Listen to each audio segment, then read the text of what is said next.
Comme tous les matins, nous allons plus loin et on s'arrête sur ces informations avec Thibaut Texer. Tiens, ce matin, le palmarès des prénoms donnés en 2020, il vient de tomber.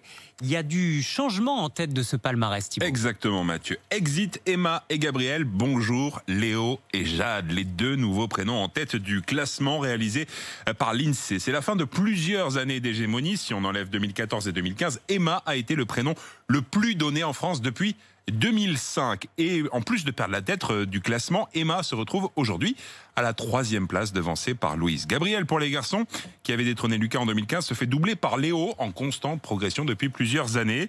Pourquoi cette perte de vitesse? Tout simplement parce que les parents regardent un petit peu autour d'eux et évitent de donner un prénom que porte un enfant de leur entourage. On observe par ailleurs une augmentation des prénoms courts, 1 ou 2 syllabes, et cela est d'autant plus marqué chez les filles avec un prénom terminant en A, Mia, Lina ou encore Léa. Un classement à mettre tout de même en perspective, puisque sur les 736 000 bébés qui naissent chaque année, et notamment en 2020, on compte seulement 3 814 Jade et 4 496 Léo. Et le prénom du petit de Thibaut Texer? Robin. Robin. Il n'est pas dans joli. le top 10. Eh ben voilà, comme Et ça toi, c'est Mathieu? original. Moi c'est Octave, c'est pareil. Il y a peu de chances que ce soit dans le top 10. Des parents qui n'hésitent pas à appeler leur enfant d'ailleurs en fonction de l'actualité maintenant. Exactement. Prenons un exemple. Kylian, à la mode au début des années 2000, le prénom a pris du plomb dans l'aile avant de revenir à la mode, 57e en 2018. Forcément, après la victoire de la France à la Coupe du Monde, il se retrouve désormais à la 103e position. Il perd donc plus de 50 places. Ah, donc ça a été une mode mais fulgurante. Voilà, c'est retombé comme c'est venu.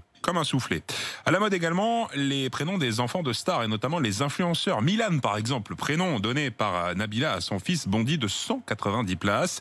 Dernier exemple, le prénom Laura, celui de ma maman, je la salue au passage. Bah voilà. Il a explosé dans les années 80 après la chanson de Johnny Hallyday en hommage à sa fille. Un effet passé de mode dans les années 90. Passé de mode également, Marie et Jean, prénoms les plus donnés au XXe siècle.